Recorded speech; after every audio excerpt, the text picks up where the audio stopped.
Welcome, everyone, to another Twin Peaks commentary. Today we've got Scott and Brad again from last time, and we're doing the Season 2 opener. Do you guys have any words you'd like to say about it before we start, or you want to get it all out then? We'll just get it all out then. Okay. And should we provide context who you are, even though we've done this a few times, or you want to wait till the end to plug your things, or... I'm Scott Ryan, co-host of the Red Room podcast, which covers television, and author of the book Scott Luck Stories. Okay. And I am Brad Dukes, author of Reflections, an Oral History of Twin Peaks, available on Amazon and a few indie bookstores here and there. Great. So yeah, we're all ready to go. Everybody at home, if you want to line up whatever you're watching on, what I've done and what I encourage everyone else to do is to start the episode, pause it, then scrub back to the beginning, so we can all just, press play and we'll all be right there. You won't have to wait for your DVD menu to transition or whatever if you're watching on DVD. And we'll do it. We'll do it on we'll go 1, 2, 3, go, and we'll do it. You hit the button on go. All right. So is that clear? All right. Clear Yes. for everybody? I like it. Okay. So I'm just going to make sure that I have scrubbed back to the beginning. Okay. We all ready? Yes. Okay. 3, 2, 1, go. Haha.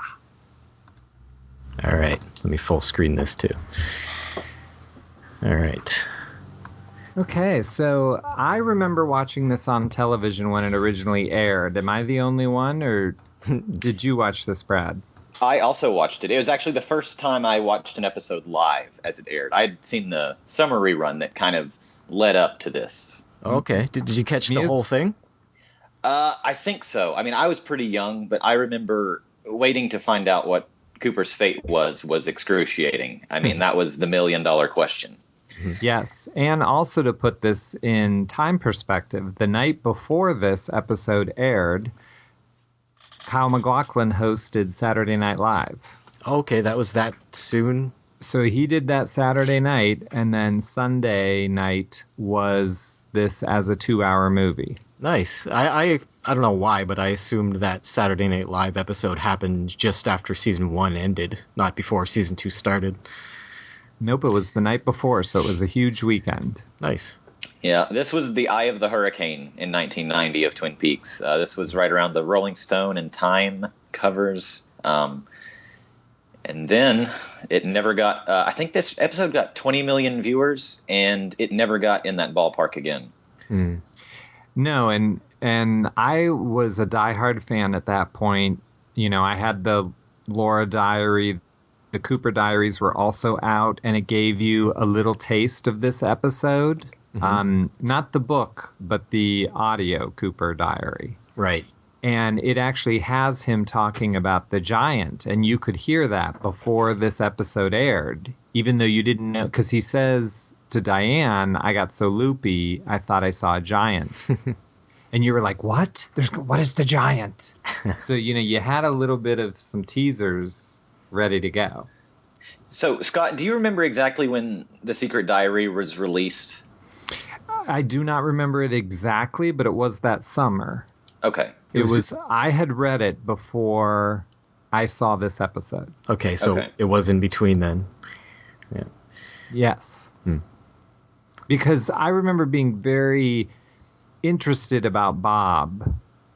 And even though we see him a little bit in episode 2, what I call episode 2, this, at the end of this episode, is really the first time you really saw him, and I was thinking, what? But I guess we can get to that when we get to that scene. But that book really is amazing, though. Like, how old was she when she wrote it? 22 or something? 22, yeah. Yeah, that's nuts. And this dark forest water, this is the only other time we see the extended intro, but the pilot doesn't end with that, right? And I forgot to mention the log. I always think it's fascinating that just in episode 1 and 8, Mm-hmm. you see the huge log in the beginning credits, and I'm Right. so fascinated. Will we see that at the beginning of season 3? It's kind of in a cage now. It's hard to see. Interesting. Yeah. I guess I'll find out. Yes, you will at the Twin Peaks Fest. So it's Senior Drool Cup. The best nickname. Hank Warden. Do we know? I assume he's passed. Do we know when he passed? I think he just passed read- shortly after Twin Peaks. I think maybe in the mid 90s. I think. Okay. So I always say when I've shown Twin Peaks to a lot of people and watched it with them, and I always say this episode separates the men from the boys. You know, Yeah. if you don't love this episode, then you're not going to love Twin Peaks. Right. This is where half of America, like one of you already said, like 20 million people watched it and then never again. Right. And I believe you can narrow it down to this very scene. What do you think it is about this? Like, I mean, we've seen some weirdness before in the 3rd episode with the dream, and people didn't drop out for that. Is it just the extended length of this? Well, I think it's a big change in tone from the first season. I mean, you've got the giant and Bob and all this supernatural stuff that was hinted at in the first season, but never really explicitly shown. Right. So I think some people thought, the killer would be revealed in this episode, but it's much more ambiguous than that. Well, and I think that this is David Lynch. This opening, whatever it is, 7-9 minute scene, is pure Lynch. And either you love David Lynch or you don't. Mm-hmm. I mean, he paces a scene like this. This is David Lynch pacing. Now, I love it. I mean, this is what I want from Right. David Lynch. Yeah. I want this old man say puttering around because it's ridiculous. I love David Lynch just as much as he loves old men. Yeah, I always feel like the brother or sister scene of this is in the finale when Dill Mibbler is sort of pacing around Right. in the bank. Yeah. Yes, exactly. And to me, it's a bookend of a season, which is great. Except for that one, originally it bugged me a little because I knew we only had one episode left. We only had 1 hour to do it. And I'm like, why are you spending so much time watching this guy's feet shuffle? Right. And I think you have to hold that feeling in your heart throughout the upcoming season 3, because remember, David Lynch is going to do a scene like that again. Yeah. I mean, you're going to, tell me where Cooper is. He's going to take his time.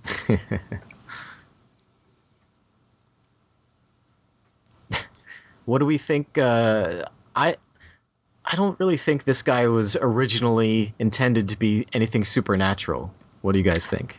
I think he was shoehorned into that later. Somewhere along the way, I read, and I don't know if this is true, that this was originally not supposed to be the giant, but the little man from another place who visited Cooper. Okay. And I think Michael Anderson was unavailable to film, so they brought in the giant. But I can't remember where I read that originally. Well, in my hand, I hold from Friday, September 28th, 1990, the USA Today from the day this episode aired. And Matt Rush, who covered Twin Peaks a lot, interviewed Mark and David. And according to this, David Lynch saw a tall guy and just called Mark Frost and said, I need a giant, and he needs to be in this episode. I mean, that is what David Lynch told this reporter now. I mean, that doesn't mean it's true, but that's what it says in the paper. Well, this guy, people see this guy later. Albert recalls seeing him, and in the episode where Maddie dies, we see him at the bar, I believe. So, I don't know. I always assumed he was a real guy until the last episode when he shows up in the Red Room.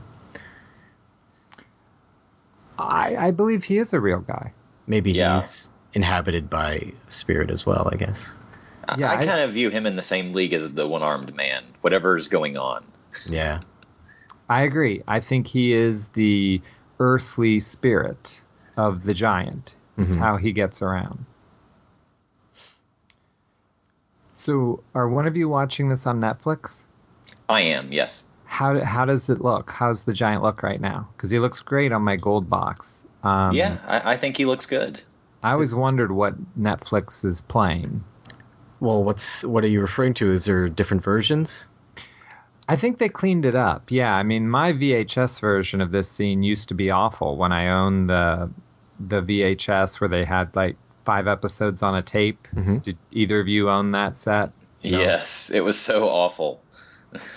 And I've never watched Twin Peaks on Netflix. I've always owned it. So I just wondered, are they playing the gold box versions that are all nice and cleaned up? Or Oh, it's those crap? HD. I'm pretty sure it's HD.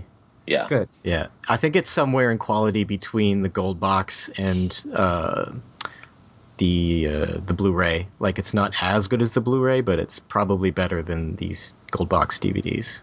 Okay, good. I didn't know what they were looking at. Mm-hmm. So what do you guys think of this, the man in the smiling bag and this sort of clues thing? What do you think the purpose of this was? Oh, I think it was just to prove to Cooper that, hey, whatever I'm telling you is really happening. This is not a dream. There is a message being sent to you. from a writing standpoint, I'm sure it was to try to catch everyone's imagination and get everyone speculating and playing detective at home. So the last time I watched Twin Peaks, I started with Firewalk with Me and went to the end of Twin Peaks. And in doing so, this right here becomes something different because, of course, The Ring has a huge part in Firewalk with Me in the deleted scenes. You know, whoever has the ring is in danger. And I find it interesting that the giant takes the ring from Cooper. And it kind of is a connection that you don't see when you start at Twin Peaks because you don't really know anything about the ring in the series. Not that it means anything, but it just seems interesting that he loses the ring until he finds out who did it.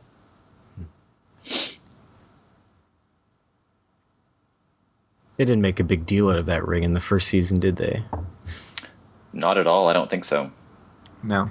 But isn't it mentioned in the autobiography book? Isn't it significant in some way to Cooper? It's from his mom. Right. Okay. And I think it has some meaning from his mother too. One of the weirdest scenes in the entire series, in my opinion, is this. Well, and again, if we're talking about bookends, you know, you got to think what Leland did to his own daughter. And, you know, this is another almost red herring to make you think that Ben Horne is a little creepy with young girls. So it kind of fits the story. So you who watched the series as it ran, I suppose you talked with lots of people about it. Who was the number one contender for the killer? From what you heard talking to people, or was it all over the place? You know, I was in college at the time, and I don't remember people caring. I think it was older people, like grown-ups, who cared who did it more than young people. That's just sort of my... I always thought Josie did it. And the reason I thought that was because she was the only person that didn't have a cliffhanger in episode 7. And of course, that's because she's shooting Cooper. But at the time, I thought that it was Josie because she could have been the masked person that was after Jacoby and stuff. And we saw her first in the series. So that was my guess at the time. And I had the right answer. It was just the wrong way. I always thought it was Dr. Jacoby when I watched it. I just felt like he sort of resembled Bob in a way. And for whatever reason, I linked those two guys together. I don't think I got stuck on any one person. It's good that if you watched it in 2007 or 9, that you didn't know who did it. So that's Right. nice. That I don't think I was ever that concerned with who the killer was. I enjoyed it as a plot device, but it wasn't something where I was like, oh my gosh, if they don't solve this, I'm just going to quit watching or something. right, me neither. I never felt that way either.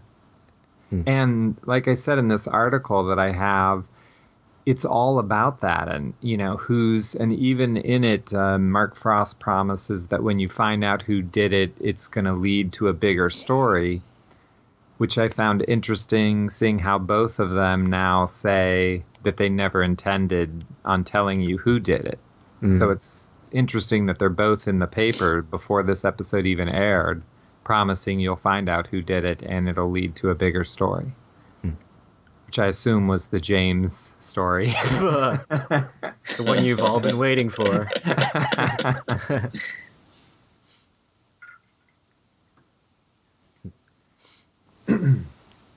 And let's at least say that Sherilyn Fenn is absolutely beautiful. She is. At this point. I mean, in the second season, she is just so good. And she's just about to do her postcard pick from the gold box. Right. Right there. Sherilyn Fenn was so great in the first season, but I almost kind of feel like the writing team failed that character in the second season. I agree. I mean, they just had so much to work with. They could have done so much, and, you know. She spends quite a few episodes out of commission, out of the story at large. Now, the story that I remember hearing, and Brad, you would probably know better, is that either in the next episode or the next episode, Sherilyn Fenn got really sick. Yeah, I heard that they too. had to write her out because she was so sick. Do you know anything about that? I'm pretty sure that's true. I know Sherilyn has mentioned that from time to time. So I think maybe that's another reason why she is not so present in the first half of the second season. So this part here was on the Cooper audio tape, and I had it before this episode. Oh. So that was kind of interesting that you could hear him talking. And I think it just came out like a week or so before. I mean, real close. Yeah, I remember I was walking around the bookstore and saw that just randomly right before this. And, without social media, I didn't really read the news. It was a really awesome surprise just to happen upon that. Yeah, and I still listen to it every once in a while. It's good. And if I remember correctly, Kyle got a Grammy nomination for it. I don't think he won, though.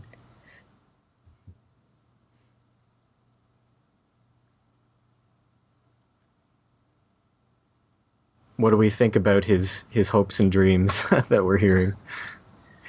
I always feel like that echoes Caroline and his regret in failing her. Well, and also he just said if you can keep the fear from your mind, in the end, that is the biggest clue in this episode. I mean, fear is everything in season 2. It's the the key to the Black Lodge. It's how Bob overtook Leland. So he's giving you a really big piece of information there, hidden in humor, which I think is Mark Frost's writing style. Who's going to say the quote first, Brad? Fear is the mind killer.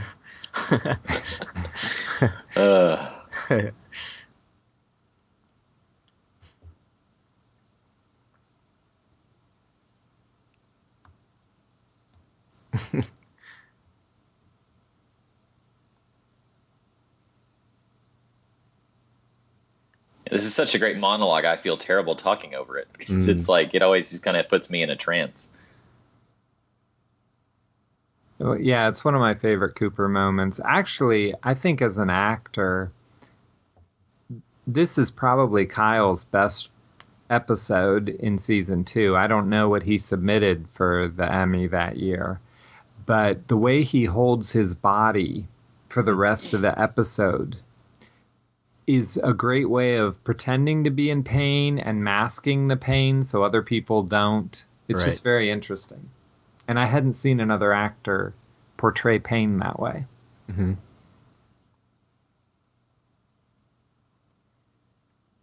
Some of the special effects, like that transition to Cooper waking up, is a little bit dated, and not much of Twin Peaks feels dated to me. But some of the effects do it. That and the pasting of Laura's face on Donna, and oh gosh, yeah, and the voiceover on the picture in season 1, the "Help Me" part. yeah, Yeah, They feel, I agree. When you think back, you don't remember those moments, and then when they happen, they surprise you. Well, my daughter just watched Twin Peaks for the first time this year. She's 18, and when she got to Josie in the drawer, she said those special effects were awful. Now, for some reason, they don't bother me. I guess because I know what it looked like, and it was kind of cool back then. Mm-hmm. But she was like, that was awful, Dad. Yeah, I was always able to keep that in perspective. I mean, I didn't see it originally, but I was like, okay, it's from 1991. It's fine. I think they've retouched that certain scene too in the high def releases. Okay. Well, she watched it on Netflix, so that's why I was kind of asking what the effects were. I didn't think it looked that bad on the Blu-ray. But... And by the way, I think that's one of the funniest lines in the whole show is, "How long have I been out?" Yeah. That's a good comedy line. I love when Cooper puts his hand up to stop time. He's like, just everybody freeze right now. And that's a nice little gag of him shimmying off the bed. Yeah. Cooper's hair in this episode and the next always seems like it's out of place. It doesn't really fall in line with his hair throughout the rest of the series. What was that footage of? This footage of all this wreck? There's Mark Frost. And there's Mark Frost, yeah. Who appears as that exact same character in his movie, apparently. Oh, really? What movie? When we interviewed him, he was talking about, I think it's his movie, Storyville. Yeah, that's right. He appears as that same reporter on the TV. Same name and everything. But do you guys know how they filmed or where they filmed all that wreckage? What was that? I think that was maybe the actual mill that burned. That's my guess. The mill actually burned at the same time it did in the show? Yeah, the mill that you see in the credits, I think it burned down maybe within months of when they filmed that footage. I remember looking that up in like the Seattle Times in like 1989, trying to figure out when that happened. And then they questioned Eric DeRay for it, right? Oh no, that was recently. Yeah, I know. I'm just kidding. Yeah, that rash of LA fires. Yeah. And I hope Leo comes back next year. That is one of the big mysteries to me. And I really hope Leo can come back. Maybe with a ponytail. Who knows? Yeah. Well, one of my things that I'm never going to get is I wish that fans would just let those things happen. And it'd be nice if we could be surprised at who comes back, but I'm sure it's all going to leak out before we ever see them. Or there will be official press releases saying such and such a person is back for season 3. Yeah. I mean, if David Bowie or Chris Isaac, I would really like some surprises like that. That would be great. I'd love more of those characters just because we don't know much about them and they seem to get tangled up in this Black Lodge thing. So part of watching this episode that has to be different for someone who is streaming it and watching season 1 on Thursday and season 2 on Friday, have to remember that for some of us, it was 6 months. So there's a lot of things in this episode where they're flashing back to kind of bring you back into the world of Twin Peaks, because it was a long time between episodes. Mm-hmm. Great hair. Yeah.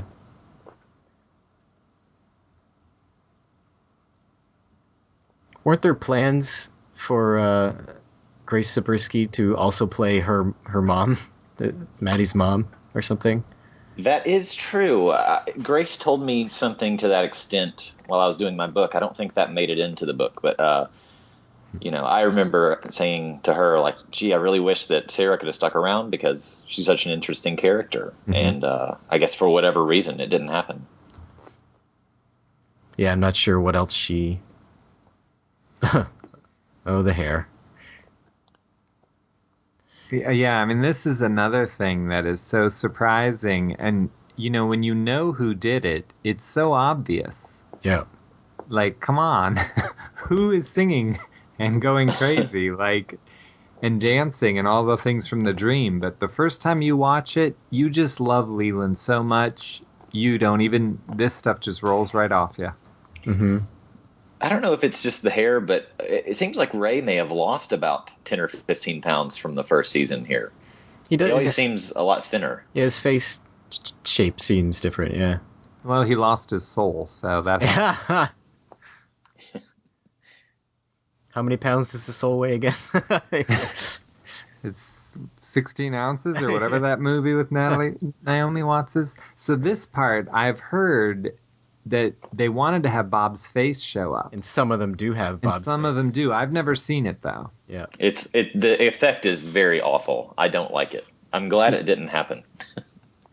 So you've seen the other one, Brad? Yeah, I think you can see it on YouTube. Interesting. Didn't it air that way in Europe or something? I think so. I think maybe it wasn't ready for the U.S. airing, Okay. and so it came on in Europe, I believe. Yeah, I like the dragging better than seeing his face because, again, you should know right there that Maddie is, not safe. Mm-hmm. But I didn't see it coming.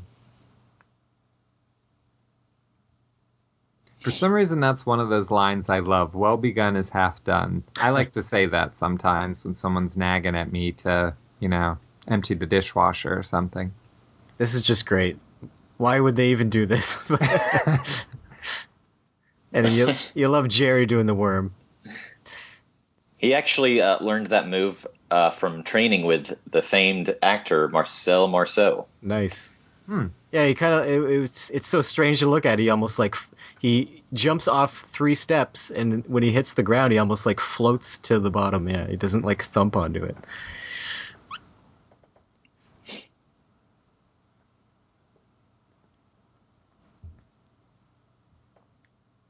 Yeah, that's probably Cooper's worst hair. Right there. Yeah, I think so. I mean, it's so puffy, but I believe that it's because he was filming The Doors, although he wore a wig, so I don't know why it would matter, but I feel like that's what I've heard Kyle say about his hair in season 2. But didn't he wear a wig in The Doors, so why would it matter? Yeah, he had on a really long wig for that movie. Yeah. So... Coop's wearing gloves. Harry is not. I love that line. Me too.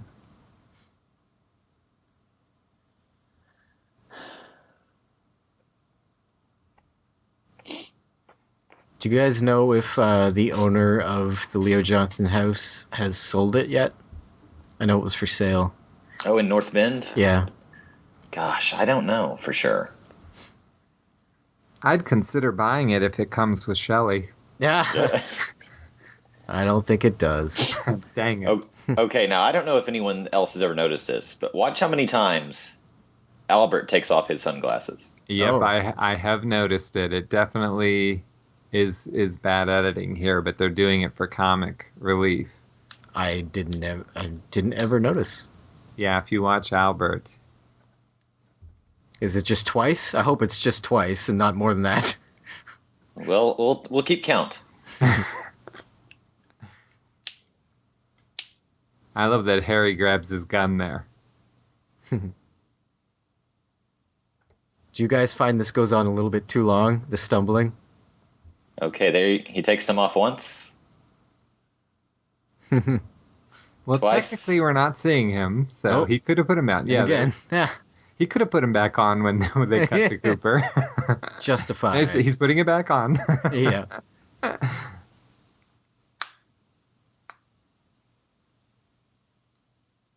Yeah. Yeah, I never noticed that. I guess I was always focused on Andy. Well, they're assuming that you are. They got me. Dang it.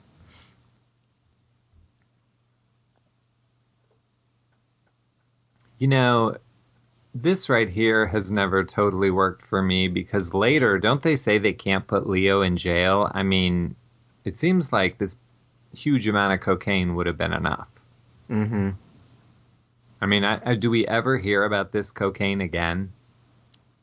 I don't think so. And even Bobby has the shoes. They would have impounded that. I guess I shouldn't be picking this apart, should I? Well, those are those are different shoes. Those shoes have a tape in them.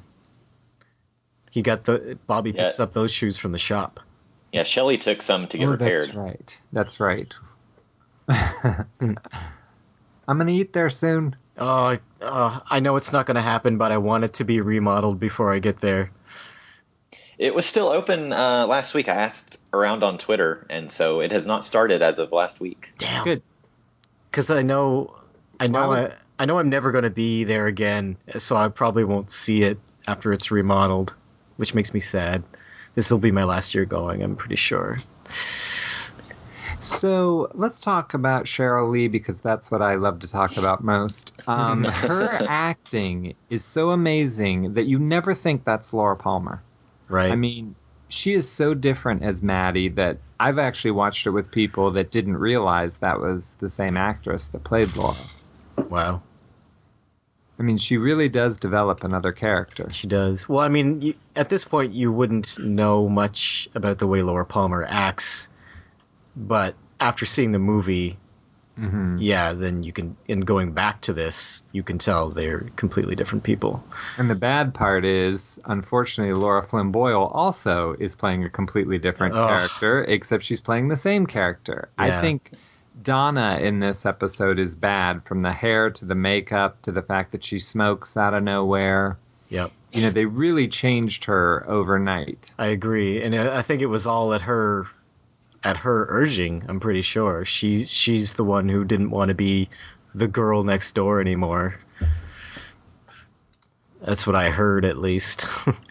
Now, I don't want to distract from the commentary, but I think the inclusion of Donna is one of the biggest mysteries for me personally regarding the revival next year. You mean whether she will be there or not? Yeah. Well, you know what I think. I want Moira Kelly over Laura Flynn Boyle. Me too. I mean, loyalty matters to me more than anything. Mm-hmm. So what is the mystery to it to you, Brad? Do you want her? Do you want Donna Hayward back, or do you not care, or you don't know, or what are your feelings? I'm pretty indifferent. I'm not a huge fan of the Donna character, but I will say that if there is a good story for Donna, I definitely want her to come back. But that just seems like the big wild card to me, at least of the main cast. I'm curious as to how many Twin Peaks The New Generation characters we're going to get, offspring of established characters. Like, obviously we're going to get Lucy and Andy's kid. That's a given. But are we going to see a James and Donna kid? And who else could possibly have a new generation of the character? I mean, I don't think they can really get away with a ton of new characters. I mean, there's a lot of characters and colors to play with already. But as long as it works, I don't really care. I just want a great story. They're going to need some new characters to draw in the youth, because the youth does not like watching old people, unfortunately. Well, even this cast is old compared to what television does today. When you think of Pete and Catherine and that whole set. Yeah, it's kind of amazing that there's so many great older actors in this, and now they're going to be even older, which I'm fine with, but I'm not sure how that'll play with new young viewers. I mean, a lot of the cast is aged pretty well. I mean, Catherine Coulson looks really young. Machen looks like she's still in her, 30s. Mm-hmm. At least hide it behind the plant log, lady.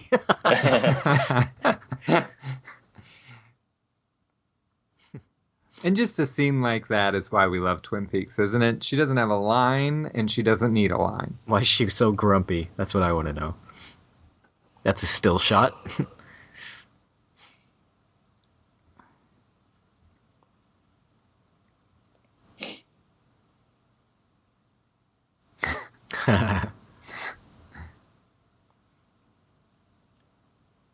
Well, if you want to, well, I guess you didn't hope for Donna, but my hope is for Albert and Gordon Cole. Mm-hmm. I would say that they're two of my favorite characters. I wish Albert was used just a little bit more in Firewalk with Me. Yeah.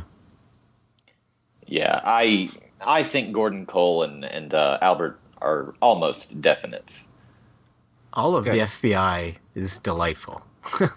Except for maybe Roger. He's kind of a stick in the mud. Yeah. In addition to the FBI, this entire sheriff's department is such a great ensemble. They work so well off each other. So it's exciting to know that I think everybody is on board in that regard. Well, and I like thinking that Albert, who we know has a heart underneath him, has suffered for the last 25 years with the disappearance of Cooper. Yeah. And I think, I just keep thinking that season 3 is going to begin with Cooper wandering in from the woods. And you just imagine that that would really affect Albert more than, some of the other people. So I think it would have weighed on him. Mm-hmm. There's so many ways they could go with Cooper. Where he went? Did he, wander into the woods? Did he settle down, keep pretending to be Cooper, kill people every once in a while? Did he get caught, go to jail? Many possibilities. That's a tall order to. I don't know if they're going to tie that up nice and neatly. I doubt it, but gosh, there are literally a million things you could do. Yeah, you could also have between season 2 and season 3, maybe just like a week after it happened, they figured out that Bob was in him and they got Bob out, and he's been fine for 25 years. Yeah, unless they recast Bob, I really don't know what they're gonna do. I mean, that's just another mystery too. Mm-hmm.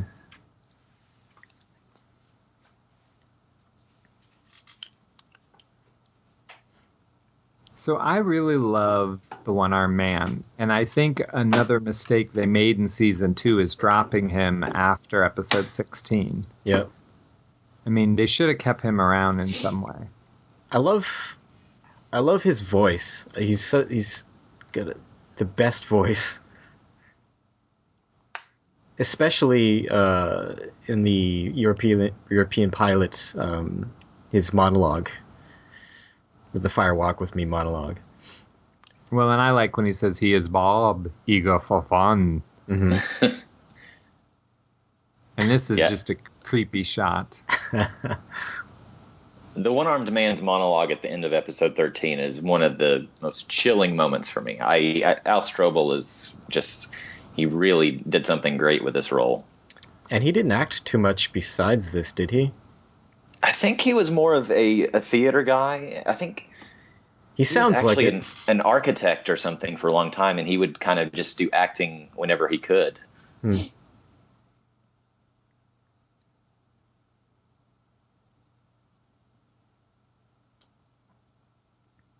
So another thing that's, I think, very David Lynch is that tape recorder was way outdated in 1990. I mean, I think his use of technology, like even Gordon's earpiece and stuff, it was always set so far in the past that it helps not date Twin Peaks. Right. That's something I'm not looking forward to, is seeing an iPhone in season 3 or something. I don't think we will. But how can they get away with that realistically? How can Twin Peaks be that far behind the times? Verizon doesn't have a tower there. I mean, I kind of see Twin Peaks as pretty run down in 2016. If I were playing the the person looking into the future, it would seem like the mill burning would destroy the economy, and it's going to be hard times. Okay. I agree. It would be nice if they added something into it. So again, here is where they're talking about Bob, and if you had read the diary at this point, this really relates to you and moves you maybe more than people who haven't read Was that the part diary. lifted right out of the diary? The would you like to play with Bob? Would you like to play Fire Little Boy? That whole thing? I mean, I can't say specifically, but there certainly is a lot of fire imagery in there. I don't remember exactly. I've actually have not read the diary very many times because it is massively disturbing. Yeah. And it's not something that you can just be like, oh, I've read the Cooper Diary a lot, the one by Scott Frost. But the Laura Diary, that's a hard thing to read. Yeah. It's disturbing on the same level as Blue Velvet's in some of its crazier moments. Yeah.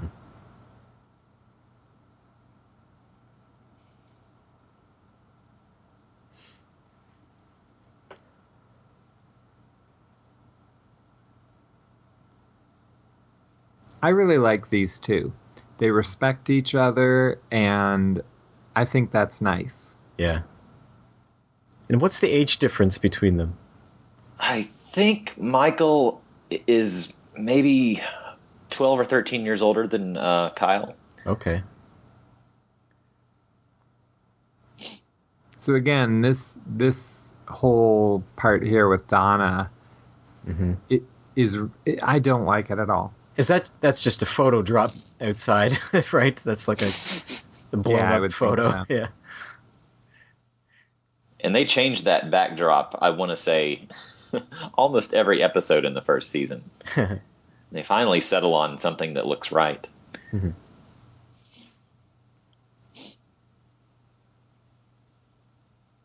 Horrible. Go away, well, it Donna. just doesn't fit her character. No. And not that it just doesn't fit her character, they don't justify it with giving us a reason why it's happening.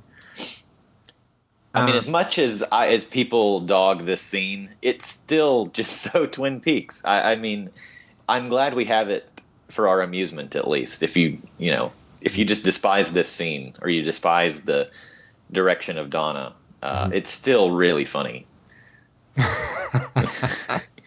Well, I suppose if we're going to justify it, to be fair to Mark and David, I Haunted believe glasses. Right. It's that she's wearing Laura's clothes, which they touch back to in Firewalk with Me.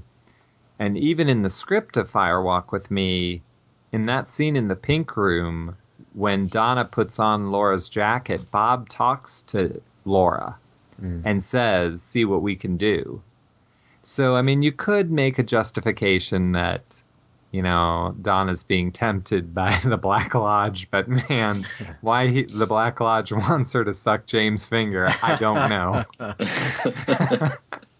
What hidden evil is in that, I can't say. Mm-hmm. He's touching those dirty bars and everything. That's the least of what he's touching in that cell. Yeah. You can edit that out. No, it's truth. So, Brad, when you interviewed James Marshall, right? Yeah. Yes. I mean, how do you approach his character and what happens to him? Did you touch on that, or do you just leave it be? How does he feel about it, and how the fans received it? Yeah, I mean, does he know? Well, we talked about pretty much all aspects of the James character, and I mean, he immediately would say, the James and Evelyn thing was so out of place, and it just didn't work. And I mean, he knows. I think everybody knows in hindsight that whole storyline didn't work. As far as some of the more cheesier James and Donna moments, I don't know. We didn't really get into that, but he did chuckle a little bit about this scene when I brought it up. Yeah. I think we'll see him. I would like to see him in season 3 just so they can redeem the character a bit in our eyes. I want him to do a whole bunch of Bookhouse Boys stuff. Oh yeah, that could be really great. Yeah. Well, and James was good in season 1. I mean, you don't you don't despise him at the beginning, or maybe you never despise him, but you don't dismiss him is probably a better term. It's just starting almost like you can pinpoint it to right there. It's like a breaking thing where something happens with James and Donna that I don't think was there in the first 3 episodes. Yeah.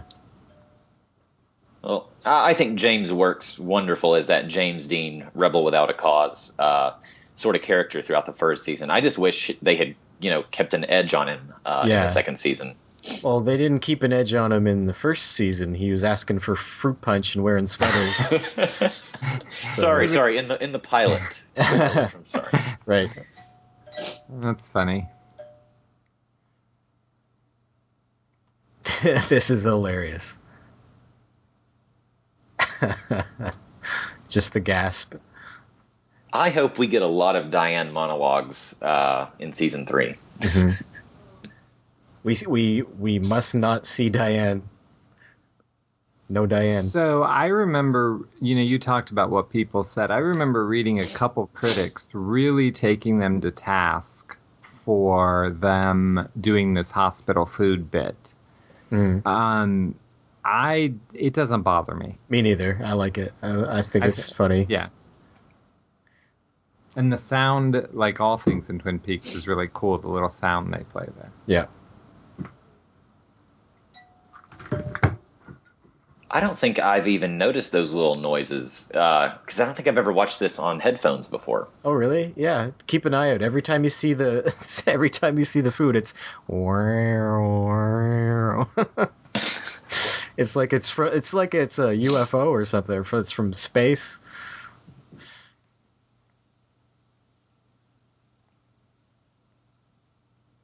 It's just amazing that a lot of these actors are still around, like a good portion of them. I'm so glad he's still around. Yeah, especially since he had a scare. Yeah. Yeah, I mean, quite a few people like Richard Beamer and Russ haven't really acted in a lot of things lately, especially Richard. I mean, even Michael Ontkean, I don't think he's been in anything in about 3 or 4 years. So It's really, really wonderful just to see these people willing to, come out of retirement to, do whatever they need to do for Twin Peaks. Which shows that they really had a love for it when it was working, Yeah. I think a lot of them got disillusioned, but they're hopeful. Well, I think that Dr. Jacoby's deleted scene on the missing pieces is great. I mean, so creepy. Which one is that? Well, it's where he calls, or maybe she calls him, or he calls her. Okay. And they talk, and then he's even talks about meeting her parents and everything, where it certainly went a little bit beyond the creepiness that you knew was there. Right. But. Yeah, actually, that's a good deleted scene. For a moment, I thought you were talking about the deleted scene from the series, which I did not think was a good scene. The one where they're talking to him. I can't remember what he's talking about, but it almost seemed like they were just running through the scene, like the way he was delivering his lines. I don't think I know that one. I think some of the deleted scenes, or most of the ones I've seen from the series, were probably deleted with good reason. Yeah. I think it's on the 4th disc if you want to look at it ever. There's a bunch of deleted scenes from the series. And some of them were on previous releases, but some of them are new. So I like this little idea that Laura was at peace at the end of her life, which is why I love Firewalk with Me, because we really do see it happening. Yes. Although that only happens after she's died, so I'm not sure where he's getting that now. Right? She seems at peace in the lodge, but before she dies, she seems very troubled. Well, he might be doing it with retrospect.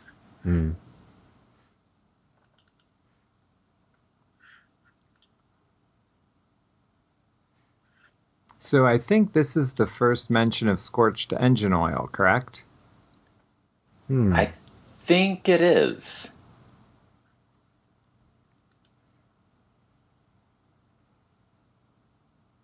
Which I always thought was funny that everyone calls it scorched engine oil. I mean, who would say that sentence? Those exact words, yeah. Yeah.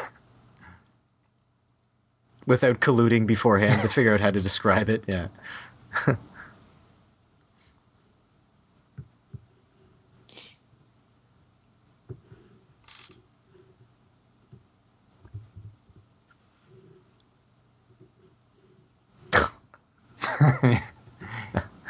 This episode is actually really funny. It has is. some of the best one-liners.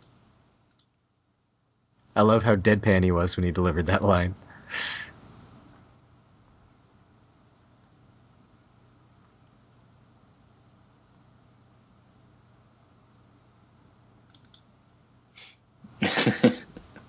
Be more specific, could you? Oh, there you go. Okay, thank you. Yeah. Thank you for hitting it on. I don't know. I just don't exactly know what scorched engine oil is. But, Yeah, I certainly couldn't describe it. but I haven't been to the Black Lodge, so who knows? Maybe I'll know after the fest. Mm-hmm. Oh.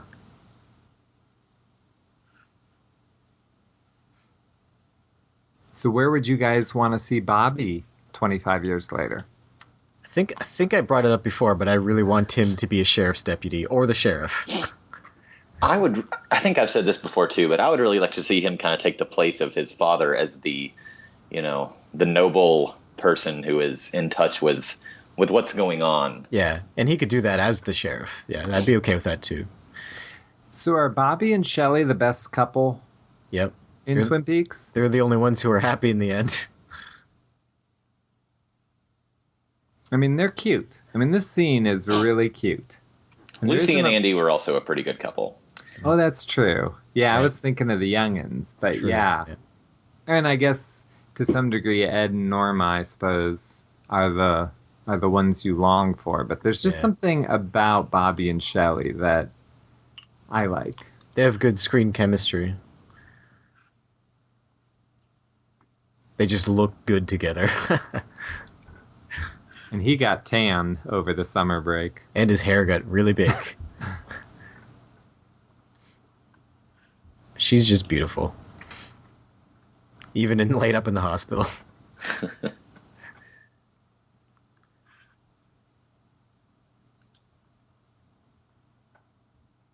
And I think Bobby aged well too. He was in that Psych episode, and Mhm. I mean, he looks good. Yep. My friend Claire referred to him as a silver fox.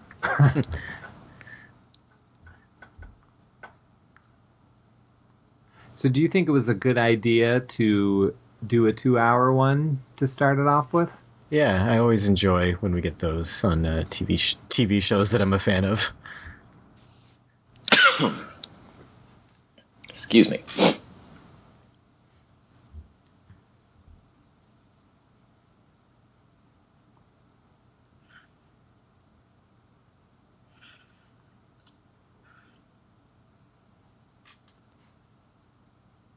When I watched Twin Peaks the last time, I was very impressed with Madsen's acting. I mean, it's easy to ignore Shelly as far as like carrying the heavy weight of the show or something, but her reactions to other people are so natural. Mm-hmm. I was really impressed with her. I think with the help of HD, you can also see some of Dana Ashbrook's very first gray hairs popping through. Really? Yeah. I wonder if he was dyeing his hair at this point at all. Yeah, he does seem to have some sort of gray hair on the side. I thought I saw it. This is big for them, for their story.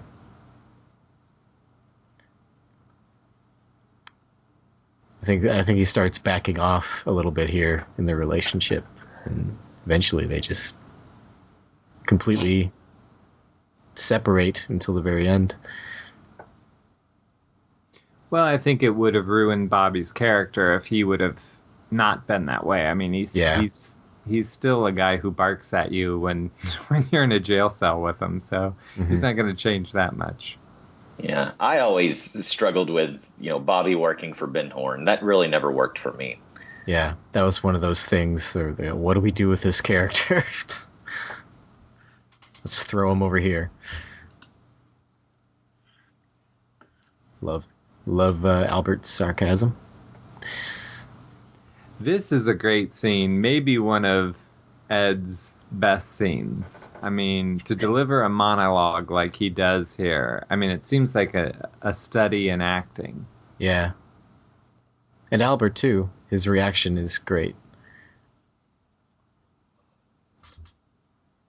Well, you know, it's a great directing trick to do where you're telling a story that's full with melodrama. I mean, it's going to be hard to explain how Nadine lost her eye, and how are you going to tell that story and not think that, you know, people are going to snicker at it in some way. So making a character snicker at it, you know, takes that away out of the scene, and it's what removes the cheesy factor. Yeah.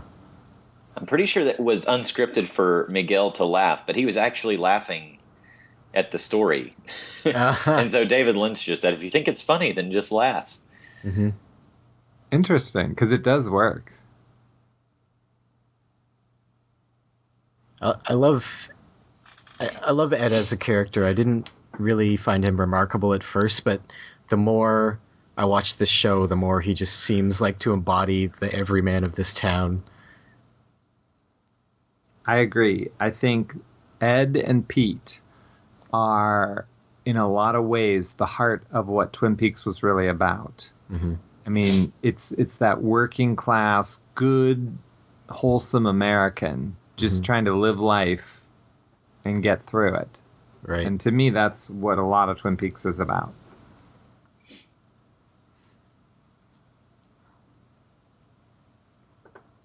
But I will say that if Ed and Norma are not together in season 3, I'm going to be annoyed, because when we're sitting here now, it's been 20 years, and now we got 25 more years. Yeah. So that's going to annoy me if they've been waiting 45 years to get together, like Norma. You wasted your whole life. I mean, please. So Nadine's going to be in the mix somewhere, too. If they are together, what's that mean for Nadine? Is she going to be the crazy cat lady living alone?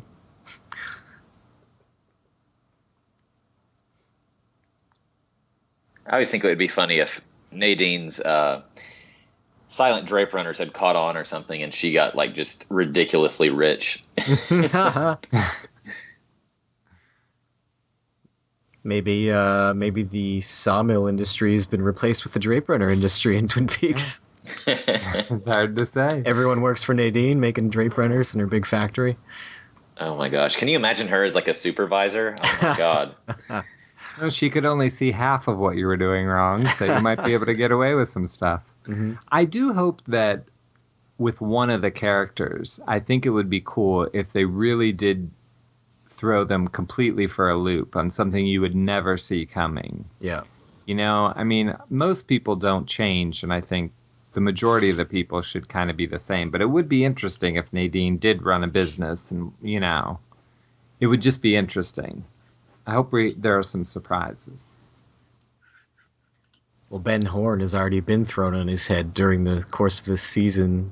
He, you know, does a 180 and becomes a good guy, and I'm just wondering where he's going to end up 25 years later. Is he going to be back to the Ben Horn we were originally introduced to, or?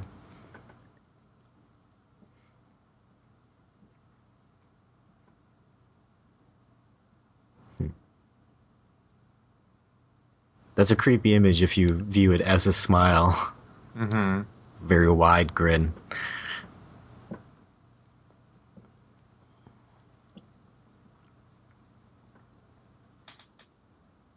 I find it hard to imagine that bag is holding up Jacques Renault. Well, I'm sure it was busting at the seams while he was So one of the things that I'm really noticing, because I have my volume turned way down and I've got the subtitles on, is how much it's nice that all the scenes are long takes. This is not MTV editing by any means, and it's nice. Yeah. A lot of one-shots like that. Mm-hmm. Where we've been with Pete, you know, there's no reason to cut into anything. Right. Yeah, David Lynch uses those shots a lot for suspense, but it seems he's also using them just for regular atmosphere as well. Like, I guess if he wants it to be suspenseful, he does one of those shots on an empty room. But Yeah. and Norma's mom jeans are epic in this scene. Also, you can see a boom mic right above Norma, I believe, on some croppings. Wow. Interesting.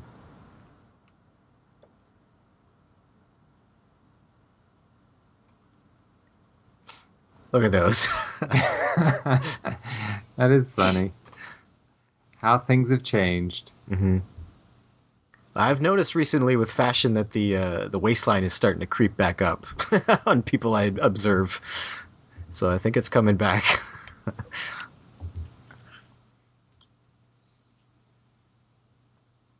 So I talk about in the Missing Pieces how they use the theme to Firewalk with Me to score Big Ed and Norma's scene. And I've always thought it's fascinating how their love story usually does use the theme to the television series as well. Mm. So I feel like for David Lynch, the Ed and Norma story is the show's overall love story. Yeah. I wish I had a diner like this around where I live. I would just go there every day. I love diners. They're so cozy. Well, I'm looking forward to having some cherry pie there, so. I liked it, but my wife was not impressed with it. You know, I am not a big fan of Tweed's food. I feel like it could be improved a little bit. Yeah. That's what she felt the same way. I guess you think it's going to be the greatest place ever, you know what I mean? And it's not, you know.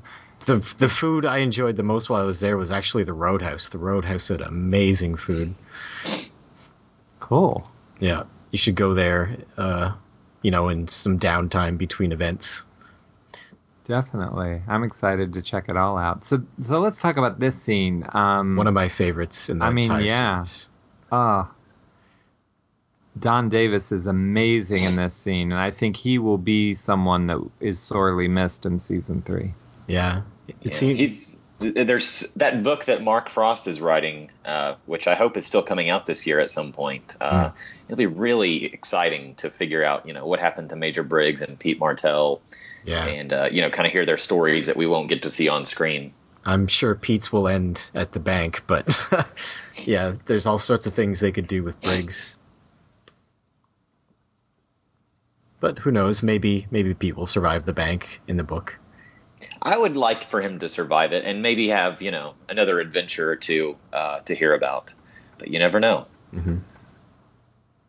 So I think I read in the Wrapped in Plastic magazine's interview with Don Davis that he really worked with Dana on this scene, that Dana had some trouble getting to the emotion of this scene, and they said that Don delivered this monologue every single take, even though he didn't have to give it his all when, he wasn't on camera. Oh, yeah, I'm sure that really helped, And they said that he really, really pulled through with Dana and assisted him. And right. I always feel like this monologue is referencing the White Lodge somehow. That's just how I see it. Mm-hmm. I agree. Yep.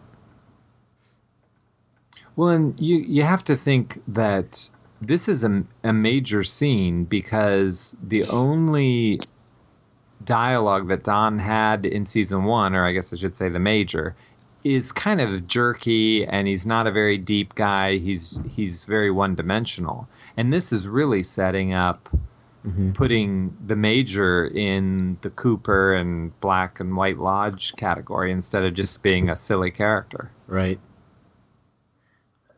Which he probably kind of was in the first season. He was probably played for laughs a little bit. Look at this guy. He's always wearing his uniform even when he doesn't have to. He's a stereotype, but this really gives him some depth. It's just one of the finest pieces of acting that I've ever seen, honestly.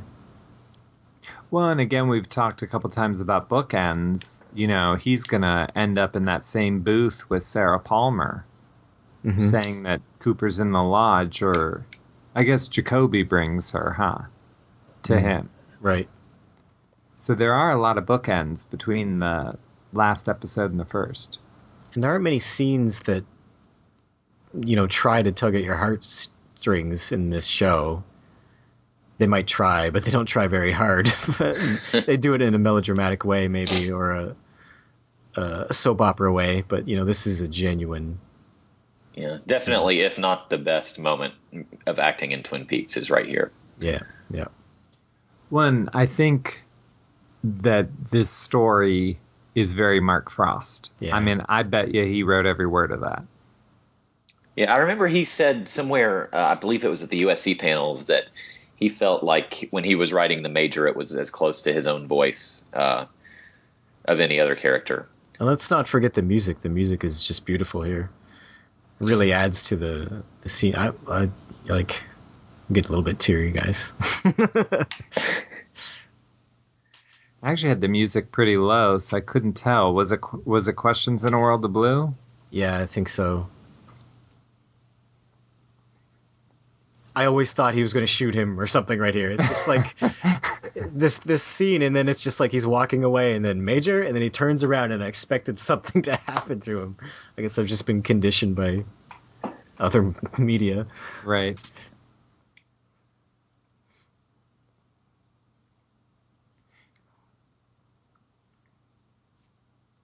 It's almost like that moment in Breaking Bad when Hank calls Marie to tell him that he caught Walt, and then he dies right there. Yeah. Sorry if I spoiled that for anybody. Yeah. That's just at the end of Breaking Bad. That'd be fine.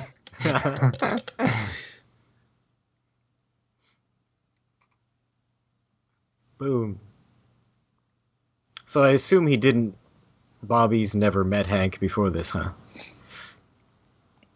Well, I mean, I think we're supposed to assume that if anything, he puts it together there. Well, yeah, he put it together, but I would assume he's never seen him before, and this is the second time he's ever seen him.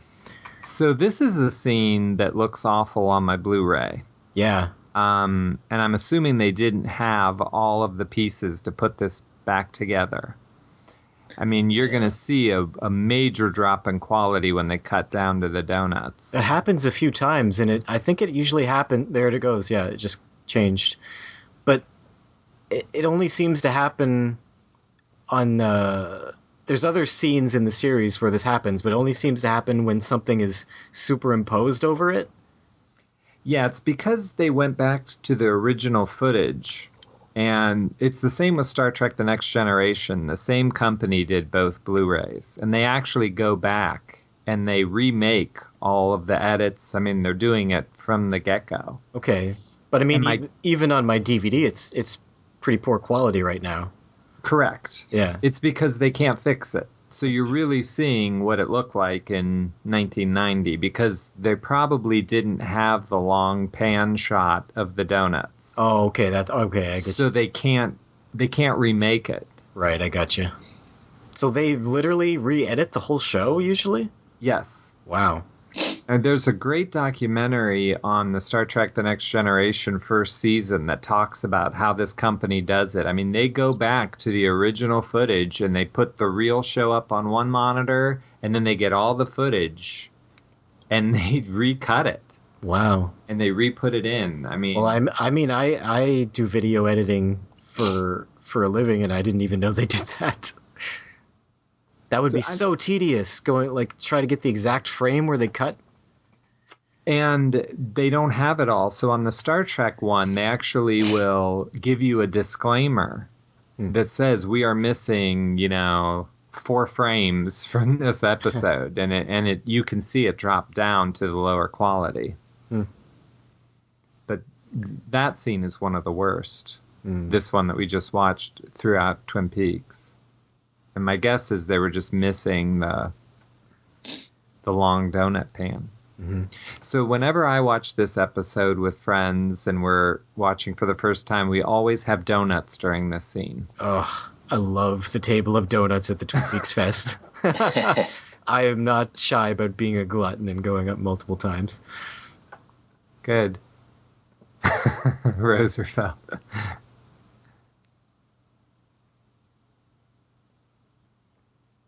That's one of his better pieces of acting, too.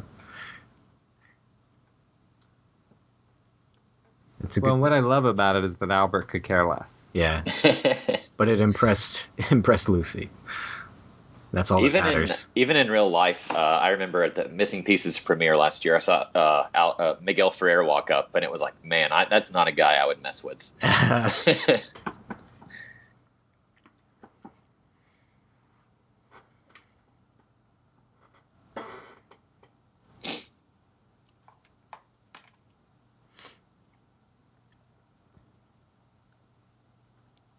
Some beautiful stock footage from the Kiana.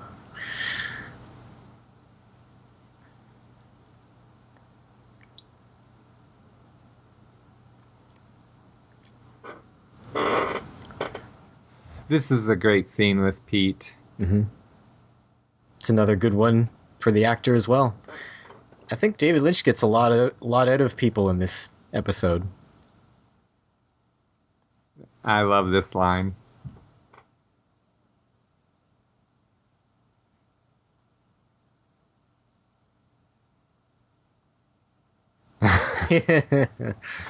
And again, that's from a directing standpoint, the camera has not moved. They started in the back. You know, he times it to Pete have the line as, you know, a tight shot. Yeah. And now they've sat down and they're doing the scene. No cuts. I mean, and you don't need them. I mean, it's just a master director. I love how he reads this. He reads it like a fourth grader or something.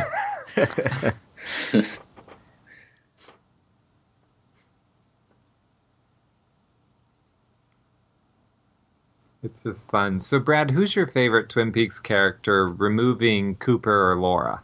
Like, gosh. in the sub world.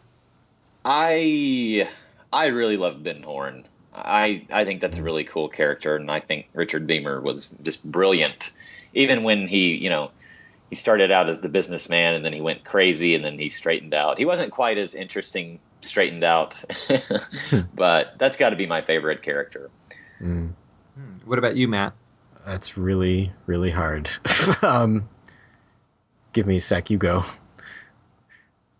I mean, it seems crazy to say, but I love Big Ed. I mean, I really do. Me too, yeah. There's just something about him that I don't know if it's because I'm older. I certainly didn't when I was younger.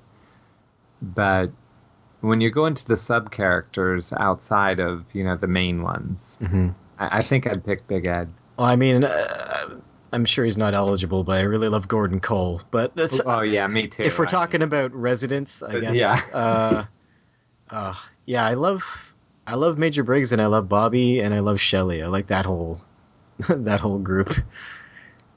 I think Truman is also really high up there, and also because I've always wondered kind of what happened to him after the series. That character, had this awakening or revelation when he saw Cooper go into the lodge. So I think that kind of opens him up to believing that all this is real, and it's not just, Yeah, and actually, Catherine's really great too. And there's lots of characters I wish we learned more about that they used more. Like I wish we learned more about Hawk, for instance. Yeah, who never has a story. I mean, we needed Dick and Lucy and Andy to have a major story, but Hawk doesn't. I mean, we heard about his girlfriend once. That's about it. Yeah, like that's a really good moment for Pete. Well, and what's nice about Pete and Catherine is they do love each other, and I've never thought of this till now, but they're almost like the House of Cards character, the Kevin Spacey, Robin Wright. Yeah. Where they love each other, but not like we think of love. Right.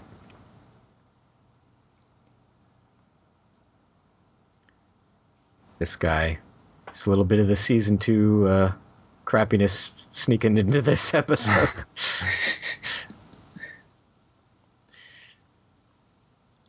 I don't really care for where that story goes. I always kind of thought he was the one who shot Cooper once they introduced him. Yeah. Mm-hmm. Which is close, too. A lot of people get him confused. I don't know what this says about people, but they get him confused with the Asian guy in the season 1 finale.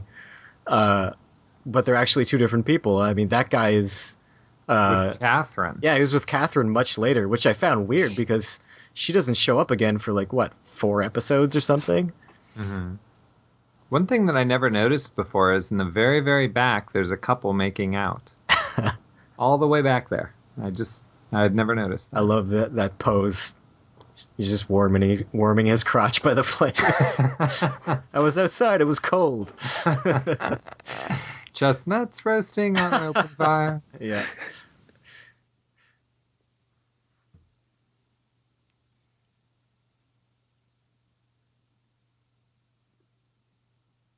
So in some ways, Hank is like the worst henchman ever. I mean, he pretty much botched every job, right? Mm-hmm. It's so hard when you're a short person to feel imposing and come off as threatening.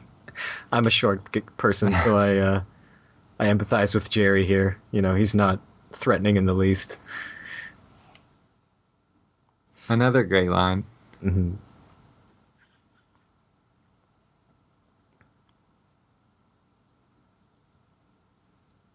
So another thing that I thought was interesting in this article from the day that the season premiere happened, this episode aired, is the ABC executives said that there was nothing to worry about moving it to Saturday night, that they didn't have high expectations, but as long as the audience remained an 18% share, they would consider the show a success. And what was it? And I tried to look it up, and they usually wrote around a 14. Oh, okay. So they didn't make their success, or I don't know. I mean, an 18% nowadays is a huge rating. I mean, it looked like about 11 to 12 million people watched per episode. Which people would kill for nowadays. I know with Showtime introducing their app, so where you can sort of bypass the cable companies, I wonder if they will be announcing, the full rating of how many people watch it. Well, Netflix doesn't do it. Yeah, I'd be surprised if they tell. I'm sure Showtime doesn't care. They're probably totally uninterested in how many people watch. They have David Lynch, and that's gonna put them in a much better place. Yeah, I mean, I often wonder how big it will be when it comes back. I mean, I don't know if there's going to be Entertainment Weekly covers or what. It'll be interesting to see how the media treats it. Well, the Entertainment Weekly just had the X-Files on the cover, and they're coming back the same year as Twin Peaks, and I think that's going to be interesting, is how are those two compared to each other. We just left Chris Mulkey, but I wanted to mention that I met him last year, and he's super nice. At the fest? Did you meet him? Yeah. Yeah, Chris is a great guy, and he has no filter at all. And I'm just being distracted by Audrey here, but the last time we spoke, David Lynch's involvement in season 3 was in question, and now, we got the news that double episodes and all directed by Lynch. So I don't see how this works. Are you concerned about this at all? Like the amount of episodes that one man has to do? Has anyone ever done that? Doubling it, I almost kind of wish he would do, a quarter of them and maybe let some of the older directors have at. But that is a little concerning. I mean, that's a marathon of work there. Yeah. But I'm assuming it's going to be over 2 years. They're not going to do 18 on one season. I thought they already said that it was supposed to air summer 2016. Yeah, but I bet you it's just half. I assumed that the concession was that they're doing 2 seasons. so they can make more money. Showtime has never aired 18 episodes of anything. Okay. Yeah. I think 12 is the max that Showtime does. Right. I think they may once have done 13 back in the day, but I would be shocked to see anything go past that. Okay. At least in one series. So right. So I would assume we're getting 9 episodes in 16 and 9 in 17. Okay. That's a little bit more manageable. But still, has any TV show ever had one director through every episode? True Detective did last year, but that was only 8 episodes. And in British television, that's what happens. Like the show The Fall with Gillian Anderson. They're all directed by the same. And I kind of think Downton Abbey has the same director. I could be wrong about that. It definitely has the same writer, but... One thing I also think about is I would imagine that David Lynch would be really involved with the music as well. So it's kind of like, does he go in and make all the music with Angelo before they shoot, or do they make it after? Right. Obviously, it would be really tough to do that all at the same time. Yeah, it's a lot of work, and he's an older guy now, and I'm sure his mind, his process has always been slow, I'm sure, because, he wants to capture these moments that just happen organically. I don't know. Yeah. I'm a little bit concerned, but I'm going to hope for the best. So, how crazy that Alicia Witt goes on to be a famous singer and is coupled off with Ben Folds. I didn't know that. I think that may have come to an end, if I'm not mistaken. Really? How sad. The only thing I know about this actress is that she was in Dune. Oh, she was in a lot of things. She was in that show Sybil. She was in Hotel Room. She's very active on Twitter, and I've invited her to come on the Red Room podcast a couple times, but no such luck. Yeah, I tried to talk to her for the book, and she never returned any correspondence. But she is very active. I mean, so I thought she was someone that I could maybe get to. Do you guys think this is highly inappropriate, this whole this whole poem? Yeah, it does seem mean. 7 days after your daughter dies. Hey, do you mind if I break your heart? Yeah. And I always found it odd that they have these random sisters that we never see. We see the Haywards eating after this, and they have 3 places at the table, Again, the poor girl has to play the piano the whole time. Mm-hmm. I did notice somewhere along the way since October, Alicia Witt and Mark Frost followed each other on Twitter. So, Well, and she also tweeted out she followed Showtime and stuff. So I sent her a Twitter message and said, "Do you still have that pink dress and tiara?" And I thought, I could maybe engage her, but no luck. No luck. Yeah, I don't really want them to waste any slots on the cast on these two. Nothing against the actresses, it's the characters, really. But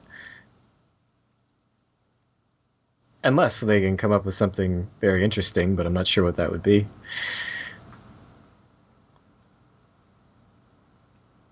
Well, and I wonder if Zoe and Emily Deschanel's mom will be back.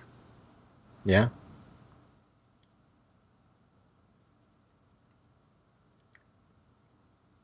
How's Warren Frost doing lately? I interviewed him in 2012 for the book, and I haven't spoken with him since. And I know he did. There was a feature in a Vermont newspaper with him, I guess about a year ago, and he talked more about his roles in Seinfeld and stuff. Very interesting. When Grace Zambrisky's face there is amazing. Like, I mean, are we to believe that she is drugged under Leland? I mean, she certainly is. She really looks like she's off somewhere else right now, yeah. And Alicia actually is an accomplished pianist, and she's playing all of these things. Nice. Yeah, and she's not allowed to eat. No.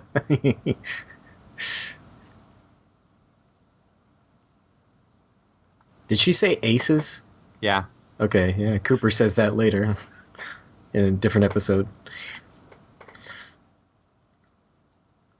So this is the one scene that I feel feels long when you watch this 2-hour episode. I think they should have maybe placed this in a different place in the episode or something. Or just cut the poem.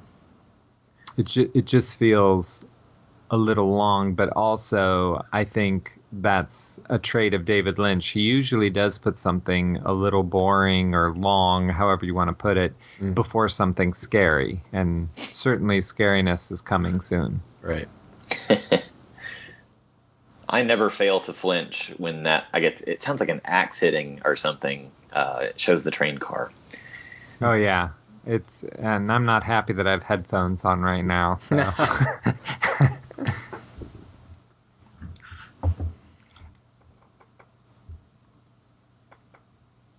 This scene makes me hungry. Well, it's a lot of carrots. And peas. Look at all those peas. On the plate, at least. Where'd they come from? There's no bowl of peas.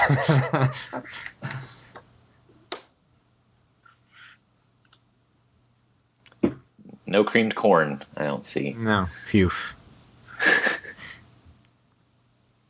Now, if you'll notice, right around the time when Leland collapses, you can see like all of the crew's like extension cords and stuff. So keep an eye out when Leland falls. I didn't notice that one. I could listen to Leland sing all day. Well, maybe he'll be a surprise guest at the Twin Peaks Fest. That happened once. He can sing, yeah. I think he came the 20th year, so it's 25.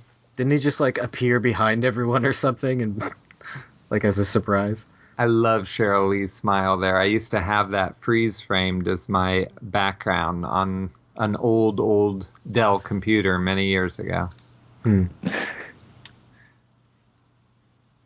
Scott, did you ever post on Usenet alt.tv.Twin Peaks? I sure did. I used to go there all the time. Yeah, I hung around there in the late 90s. Yep, I was there. I actually knew about you years before we met. I used to read your stuff and Dugpa. I mean, I used to go there all the time. I mean, I was one of those people. Here's the chords. Yeah.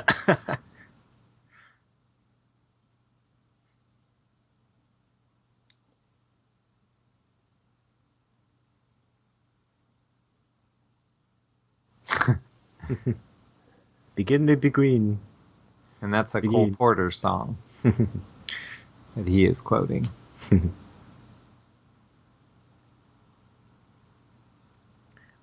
I'd love to see this room in season 3, but there's no possible way they can make it work. Like, I don't know. Well, I guess maybe if they can justify Cooper just visiting again. Well, it just depends where he's been, if he's been stuck in the lodge or not. I would like to think he never left town. Whatever the case was, he didn't leave Twin Peaks. But then For long. there would be no reason to stay in a hotel. He would have a house. See, and isn't this the fun that we don't know what season 3 is going to be about? Yeah. And I hope we get to keep that, Well, you won't if you read the book that's coming. That'll have tons of clues, I'm sure. I guess that's true. Well, that's going to be a tight balancing act because, how many people are really going to read that book compared to the amount of people that watch the show when it comes back? So I kind of feel like it will work on its own, maybe sort of like the diary. Right. I think so. And here's the first time we hear the theme of season 2, Audrey's Prayer. I mean, they use this music a lot, and it's definitely one of the best tracks that Angelo wrote. Right. And it becomes Questions in a World of Blue in Firewalk with Me. Yeah, I remember asking Angelo what his favorite song was, and he said Audrey's Prayer was especially close to his heart. Well, it's just so beautiful. I mean, I'm going to fill my phone with Twin Peaks music so when we're sitting around talking outside, I can have some music going for us. I have like 190 tracks for something ridiculous. So Yeah, I bought them all as they came out on David Lynch's website. yeah, me Gosh, too. that was so exciting. I remember like every week it was like, oh my God, this song. Yep. Well, and that's one of my favorite podcasts we ever did. Is we covered all those music on the Red Room, and Twin Peaks Archive actually gave me a song that was never released, and we got to put it up. So. I think it was released, but you got a demo version of it. I think it was called Northwest Gulch in the release. And then you guys got the you can hear him counting down the 1, 2, 3, 4, and the quality of the music is different. Actually, I like the version that you guys got better. Actually, yeah, it's one of my favorite things we ever got to do in the Red Room because I like the music so much in Twin Peaks. Yeah. I really hope that I know they filmed that concert in Los Angeles in April with Angelo and quite a few other musicians. And hopefully it will be aired somewhere down the line. I would love to see that. Yeah, me too. Especially not on like a YouTube quality video. Right. Well, and I was kind of disappointed that Julie Cruz didn't show up. Yeah, that would have been great. So I always think that's interesting. Him stepping in front of the camera makes you think he's really there. Yeah. Or something. It's an interesting thing. Like Cooper's not even conscious right now, so if somebody else was in the room, would they see him? Right, because I think that we're going to slip into what we assume is a dream before they talk, right? Right. Doesn't he see flashes here? Yeah, like a ball of light goes into him or something. Oh, I think we're thinking of episode 9. Oh, maybe. Episode 9 is where he has a dream. Oh, right. I remember the first time I watched this, you just knew something really, really terrifying was about to happen. Well, and my cable was so crappy that the sound cut out on everything the giant said. Oh, no. So I was devastated. You could just hear the music. I love this kind of chimey Black Lodge sound cue. So explain to me when he's going to say that the 3 known to you or whatever. One person saw the third man. I think that's in alluding to 3 have seen. Phoebe. Okay. Ronette. Only known to you. The log lady. See, I think that's wrong. Yeah? Yeah, I don't like that. Because he knows that Sarah saw him, because didn't they already draw the picture? Yes. And there's another crappy, right. where they couldn't redo that. My quality dropped down there. I don't know. That part kind of bothers me a little bit, but we'll let it go. So I say this is the second scariest scene in all of the series. Right. Yeah, I think this is right behind Back to Missoula. I mean, there's just something about these hovering and then how it moves. Oh, man. I was so scared the first time I saw this. And every time since. And as it starts moving there, you're like, no, I don't want to go.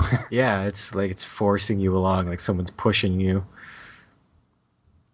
Because I was so young when I first saw this, when the screaming started, I remember just burying my face into the couch and listening to it. I mean, I was really way too terrified to actually watch what was happening. Yeah, right there. That part is...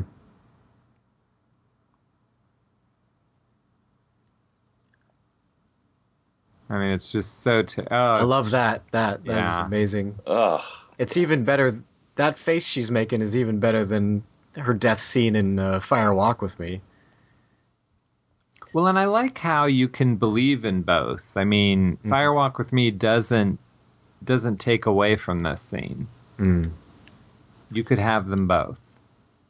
One thing I believe to be true is the scene where you see Bob running through the hospital doors was actually shot for the pilot, I believe. Yeah, I can see that. And what must have people thought of this? Like, they'd be like, okay, well, that's it. That's who killed her.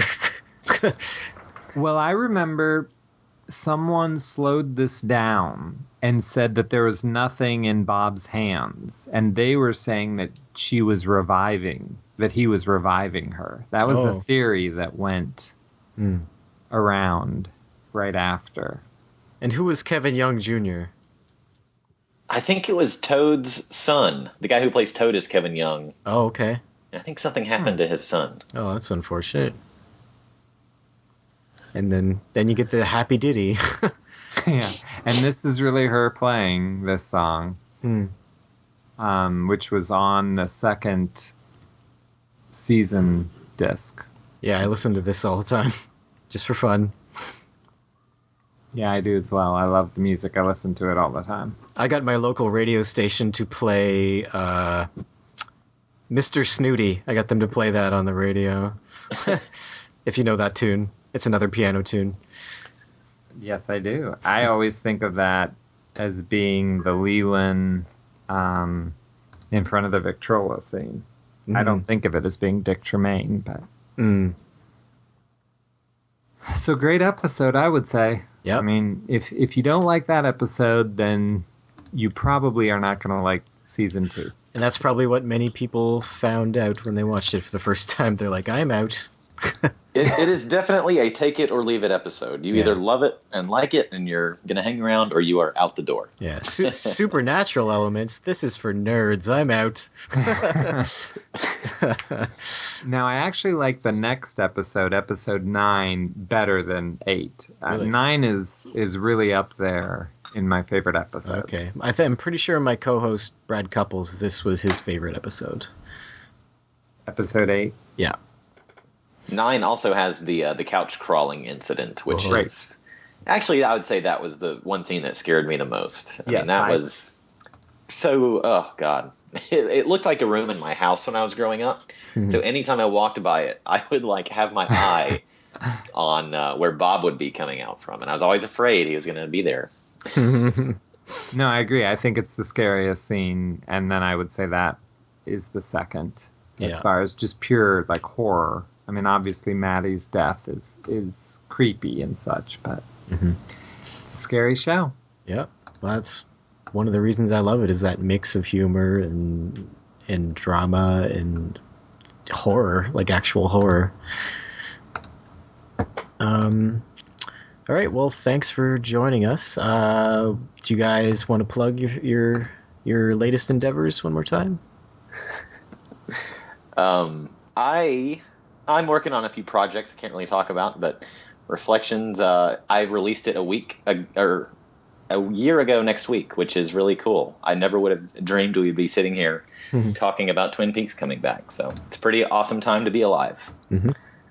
Definitely. And then people can check out the Red Room podcast. We're always covering all kinds of TV shows as well as Twin Peaks. So, and I'm sure I'll be doing something for the Twin Peaks Fest. I'm going to bring a camera, and I'm thinking about maybe making a documentary or something. Right. So you guys will all be in it. Nice. I plan to make another little audio log of it. I released one last year. I'll try to make a better one this year. All right. Well, thanks, guys. I guess I will see you in about 3 weeks. Sure. Yes. Yeah, we'll see you Excited there. to meet you. And next, we want to do another one of these eventually? Sure. Yeah. I'm always game. Great. The next Lynch episode is the very next episode, is it not? Right. Yes. Episode 9, which I would put up there in maybe the top 2 or 3 best Twin Peaks episodes. Awesome. Okay. Well, we'll see everyone next time. And yeah, thanks for joining me, guys. All right. See ya. Bye.